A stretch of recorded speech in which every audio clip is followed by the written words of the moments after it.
Assalamualaikum warahmatullahi wabarakatuh. Selamat siang, Shalom, Om Swastiastu, Namo Buddhaya, Salam Kebajikan. Kita berjumpa lagi dalam press conference atau konferensi pers realisasi investasi triwulan kedua.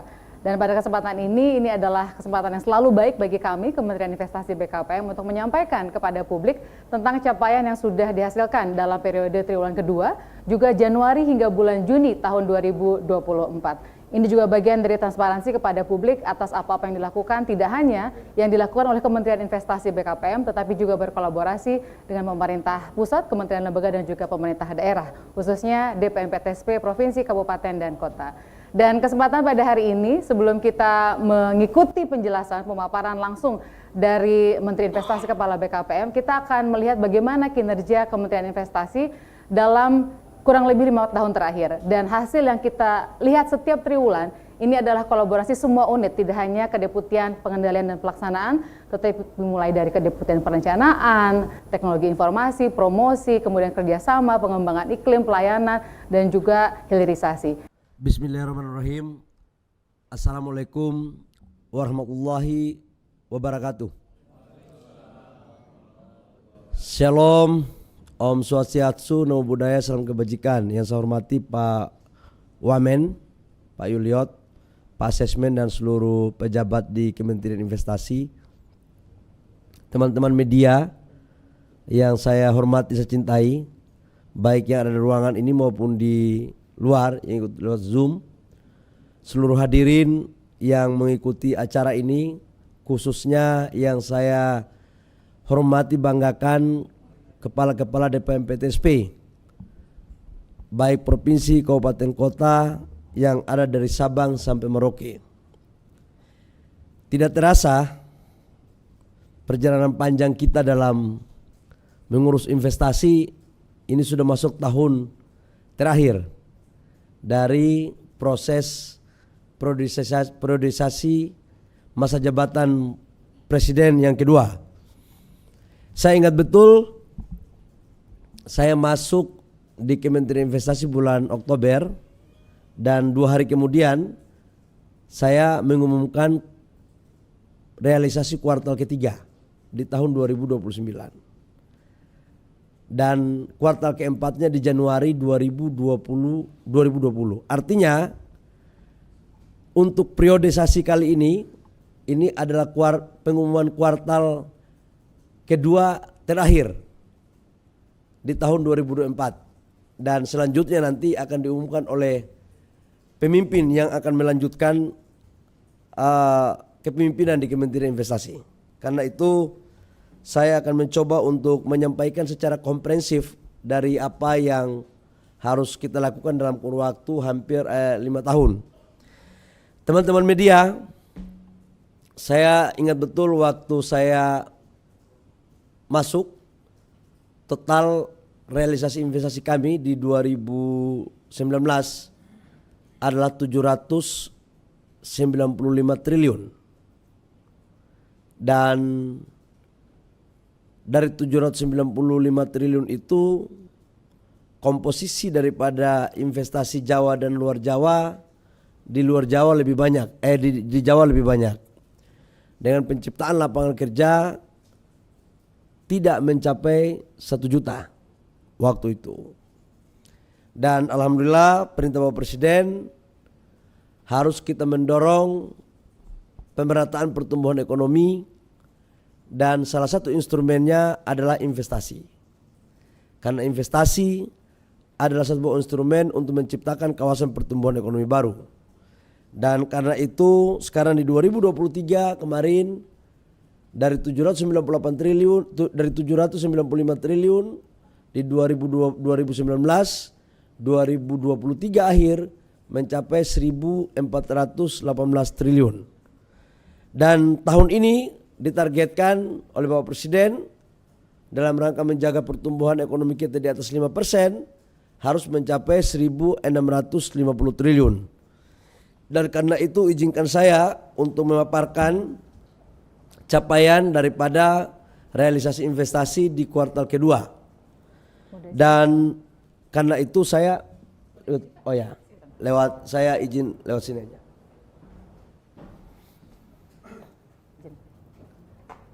Nah, teman-teman, kalau kita lihat di kuartal kedua, total investasi yang masuk sebesar 428,4 triliun.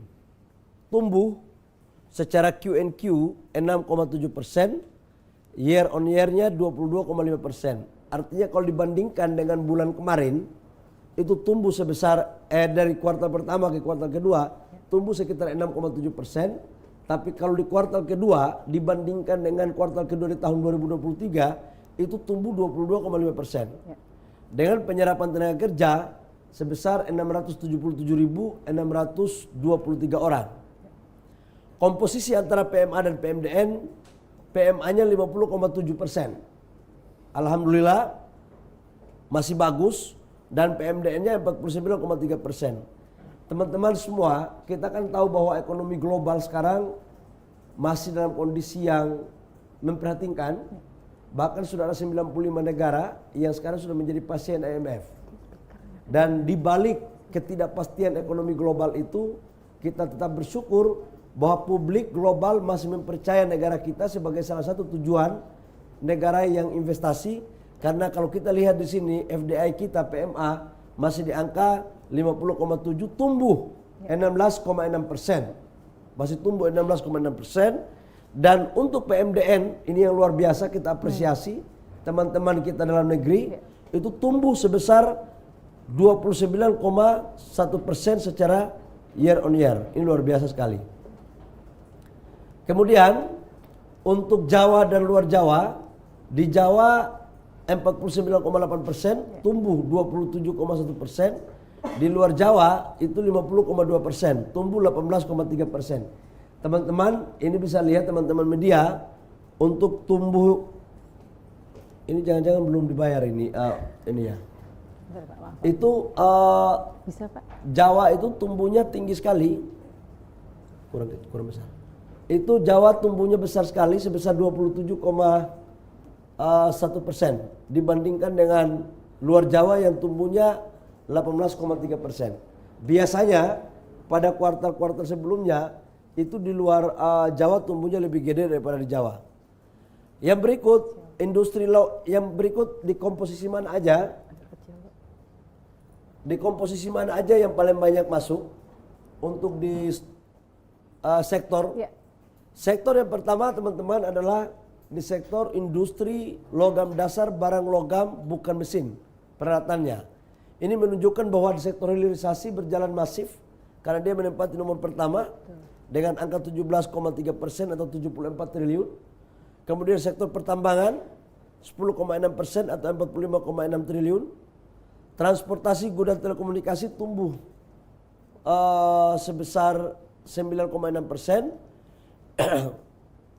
Kemudian kawasan perumahan industri dan jasa lainnya.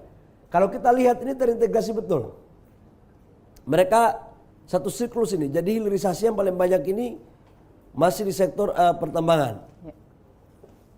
Kemudian teman-teman media, saya melaporkan di daerah mana saja sih mereka masuk. Yang pertama masih Jawa Barat.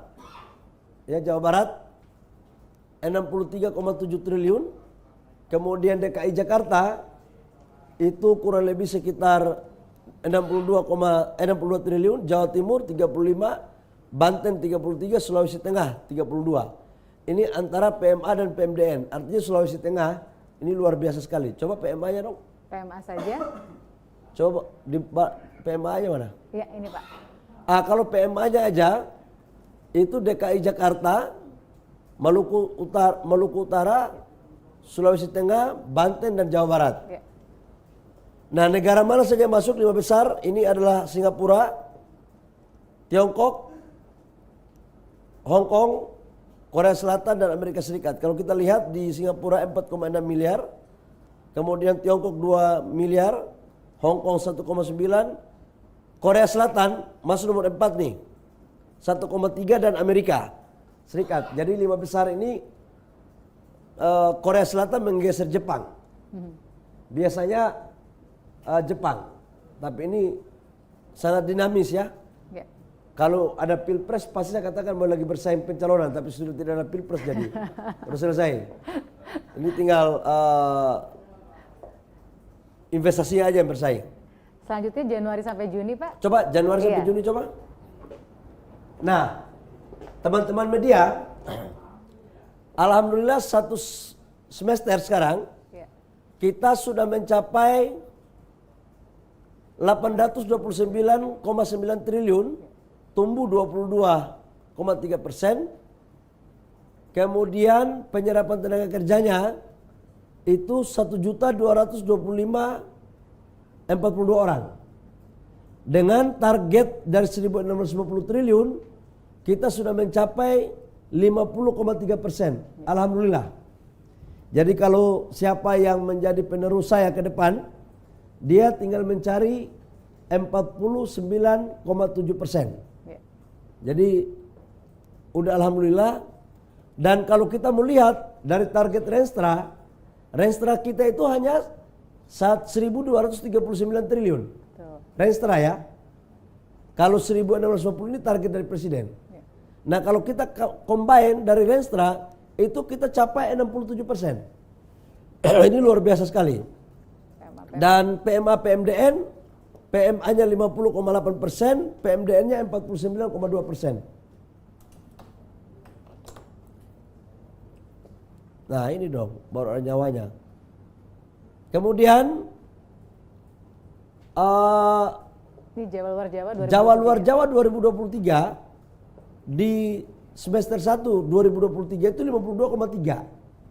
Sekarang 50,2%. Memang ini harus kita pacu lagi karena terutama tol-tol di Jakarta ini di Jawa, di Jawa Barat dan Jawa Tengah, Jawa Timur, DIY itu cukup berdampak luar biasa terhadap pertimbangan dari para investor. Karena masuk kos logistiknya jauh lebih murah. Kayak kemarin di Batang 18 perusahaan masuk karena di situ kawasan industrinya hanya 350 meter dari tol. Tapi ini year on year bagus tapi Pak ya. Oh ya, year on year-nya tumbuhnya 17,3%. Luar Jawa. Tetap masih tumbuh. Karena Pak sebenarnya ini kan cuma 1.400 triliun, 1.418. Betul. Kemudian 2024 naik menjadi 1.650. Jadi targetnya dinaikkan. Kemudian tetap industri logam dasar masih pertama, yang kedua transportasi gudang, telekomunikasi, pertambangan, kawasan industri dan jasa lainnya. Nah ini nggak ada jauh beda, tetap yang nomor pertama Jawa Barat, DKI Jakarta, Jawa Timur, Sulawesi Tengah, Banten untuk daerah-daerah tujuan. Tapi ini luar biasa Pak, tadi kalau PMA PMDN Sulawesi Tengah triwulan 2 hanya peringkat 5, tapi begitu digabung dia naik peringkat 4 Pak, Sulawesi Tengah ya. Oh Sulawesi Tengah ya? Iya. Ya, memang sana lagi masif ya. Iya. Lagi masif untuk pembangunan industri. Terutama pada sektor komoditas hilirisasi nikel. Memang lagi top di sana. Barangkali Pak kita bisa lihat PMDN Pak, karena ada proporsi yang Coba berbeda. PMDN, kalau coba. PMDN. Nah kalau PMDN, DKI Jakarta nomor 1 ya artinya. Betul. Jawa Barat nomor 2, Jawa Timur, Riau, Kalimantan Timur. Nah ini Kalimantan Timur ini juga mencakup IKN ya. Jadi dia masuk nomor 5, ini termasuk IKN juga. Dan pada semester ini Singapura, Tiongkok, Hong Kong, Amerika Serikat masuk di 4 besar. Iya. Dan Jepang. Iya, tadi Korea peringkat 4, Korea masuk 2. di kuartal kedua, Iya, betul. nomor 4 tapi sekarang udah enggak. Iya. Ini untuk trennya Pak, untuk tenaga kerja, penyerapan tenaga kerja memang di triwulan ini paling tinggi Pak dibandingkan triwulan-triwulan sebelumnya jika dibandingkan. Iya. Oh ya, ini ya. Betul. Ini lapangan pekerjaan kita naik terus nih. Iya. Karena saya kan sering ditanya oleh wartawan, Pak Menteri, apalah artinya pertumbuhan ekonomi bagus, tapi kalau penciptaan lapangan pekerjaan sedikit. Gara-gara pertanyaan itu membuat saya nggak tidur, membuat formulasi bagaimana caranya agar investasi padat modal tapi juga mampu melakukan penyerapan tenaga kerja. Dan kita blending mana yang bisa dipadat karyakan, mana yang bisa didorong untuk high teknologi. Teman-teman, kemudian kalau kita lihat di sini dari sektor manufakturnya, teman-teman bisa lihat itu semakin hari kuning ini semakin besar ya. Ya. Dulunya kan sektor primer paling banyak. Sekarang kita lihat perimbangannya udah mulai bagus ini. Artinya kita sedang mendorong industri. Kan sering di berbagai berita terjadi deindustrialisasi. Mungkin sekarang harus melakukan penelitian ulang deh. Apa benar itu deindustrialisasi? Karena sekarang banyak industri-industri kita yang sudah kita dorong dalam waktu beberapa tahun terakhir. Ya. Kemudian Ini tren tren ya, tren dari 2022 ya. sampai dengan 2024 itu naik terus, alhamdulillah ya. Ya, dan PMA-nya lebih tinggi tapi berimbang dengan PMDN. Ya, udah mulai ada keseimbangan antara PMA PMDN. Jadi ini artinya apa? Dalam negeri juga percaya, kemudian luar negeri juga percaya. Jadi keseimbangan terjadi. Kemudian Tren Jawa luar Jawa. oh Jawa luar Jawa. Iya. Oke Tin, apa lagi? Sudah konsisten pas sejak triwulan 3 2020. Ini untuk Oke. triwulan kedua, negara ke-6 sampai ke-10 Pak, yang variasi. Triwulan kedua ini Betul. kita lihat Singapura pertama nomor 1, Iya. Tiongkok, Hong Kong, Korea Selatan, Amerika Serikat, Malaysia. Malaysia ini juga hub ini. Jepang, Belanda, Inggris, Kepulauan Virgin Inggris ya dan Inggris. masuk nih. Iya. Jadi ada 2 negara yang masuk di 10 besar. Saya pikir itu ya Tin ya. Kita lihat yang semester 1 ya Pak, ini baru triwulan 2, Oh, semester semester satu, coba. 1-nya ya, ini peringkat 6 sampai Oke, 10 semester ya. 1 tetap Singapura, Betul. Tiongkok, Hong Kong, Amerika Serikat nomor 4, Jepang nomor 5, 6 Korea Selatan, Malaysia ini lote sebenarnya, ini masuk hub daripada Korea ini sebenarnya. Ya. Belanda, Inggris masuk nih. Oke. Baik, ada juga data hilirisasi Pak yang Coba. perlu disampaikan kepada rekan-rekan jurnalis. Nah, Ini adalah teman-teman, triwulan 2 Pak. Ini data hilirisasi nih.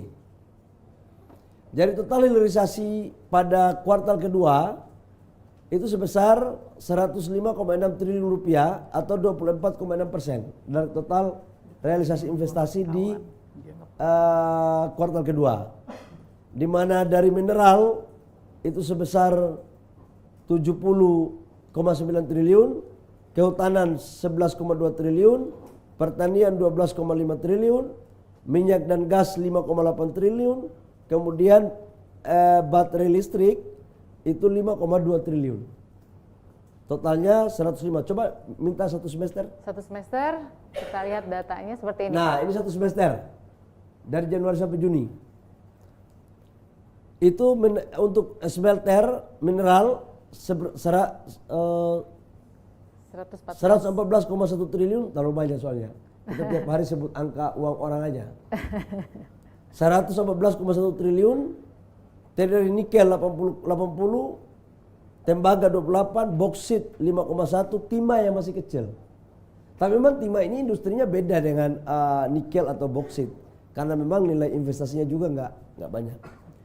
Pulp and paper 24, pertanian 23, petrochemical 13,2, kemudian 6 ini termasuk baterai listrik. Petrochemical ini termasuk yang punya lote ya, yang di Cilegon. Ya. Lote itu kemungkinan besar tahun depan bulan Februari Maret itu sudah berproduksi. Itu salah satu investasi yang mangkrak itu. Oke? Totalnya 181,4 triliun atau setara dengan hampir 22%. ada juga dilaporkan setiap 6 bulan Pak, yaitu laporan usaha mikro kecil Pak. Oke. Kan banyak orang tanya, Kementerian Investasi ini kok urusnya gede-gede aja, kecil-kecil enggak? Ya. Nah, ini kita mau lapor nih. Untuk UMKM dari Januari sampai bulan Juni Ya. itu total yang masuk 2,4 juta proyek Pak. 2,4 juta proyek, Ya. mana total 7. 127 triliun. Ya. 127 triliun, lapangan pekerjaannya 4.696 orang. 4.696.618 orang. Ya. Kalau dibagi lagi, usaha kecil dengan usaha mikro ini paling banyak menciptakan lapangan pekerjaan. Nah, mereka masuk di sektor perdagangan dan reparasi. Kalau kita lihat konstruksi 11, hotel dan restoran 13, tanaman pangan perkebunan 7, jasa lainnya 24,8 T. Dan UMKM kita kan memang masih tidak jauh-jauh dari sektor inilah kira-kira. Tapi mereka ini penyerapan tenaga kerjanya luar biasa loh. Makanya saya itu lagi berpikir ya, kadang-kadang kita ini dari lubuk hati saya ya, nggak adil sama UMKM, terutama dalam modal. Kredit lending kita sekarang 6.300 triliun. Tapi yang dikasih ke UMKM nggak lebih dari 18%. Padahal UMKM punya kontribusi terhadap penciptaan lapangan pekerjaan gila sekali. Ini 4 juta. Yang tadi di sana cuma 1 juta. Di sana sudah 800 triliun, ini 127 triliun. Jadi kalau modalnya kita kasih tambah lagi, perbankan bisa memfasilitasi, maka ini sebagai instrumen yang paling bagus untuk penciptaan lapangan pekerjaan. Sekalipun upahnya itu besarnya masih UMR. Tapi sangat luar biasa dan ini nggak salah. GDP kita kan 60% itu UMKM. Jumlah unit usaha kita 99,99% itu UMKM. Jadi ini yang ke depan saya pikir kolaborasi dengan UMKM ini harus kita lakukan. Makanya di Kementerian Investasi punya peraturan menteri untuk setiap pengusaha atau investor yang masuk wajib berkolaborasi dengan pengusaha daerah atau UMKM. Ya. Kemarin banget sikap dari Muhammadiyah sudah bilang kalau bakal mengambil atau mengelola izin tambang gitu. Dan seperti yang kita tahu kan izin tambang itu kan dari PKB 2B X ya. Kalau NU kan dapat dari XKCP. Nah, sementara Muhammadiyah itu sudah dapat akan yang mana Pak? Dapat yang mana gitu? Apakah mungkin dari Arutmin kah, Kendilo kah, Adaro, Multi Harapan atau kayak Diko mungkin? Boleh dijelaskan itu aja Pak. Terima kasih. Izin tambang, organisasi kemasyarakatan, alhamdulillah kemarin saya baca di berita Muhammadiyah setelah melalui kajian panjang itu menerima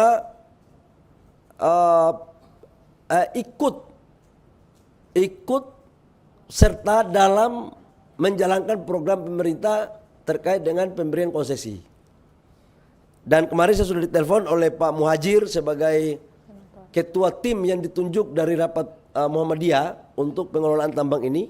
Saya sudah dapat telepon dan saya pikir ini barang bagus. Kita saja yang terlalu a priori berpikirnya negatif duluan gitu kan. Banyak sekali ngomong ormas kalau nggak punya pengalaman gimana? Emang saya mau tanya, di Republik Indonesia ini orang pengusaha tambang itu sebelum dia pengusaha tambang dia sudah punya tambang duluan.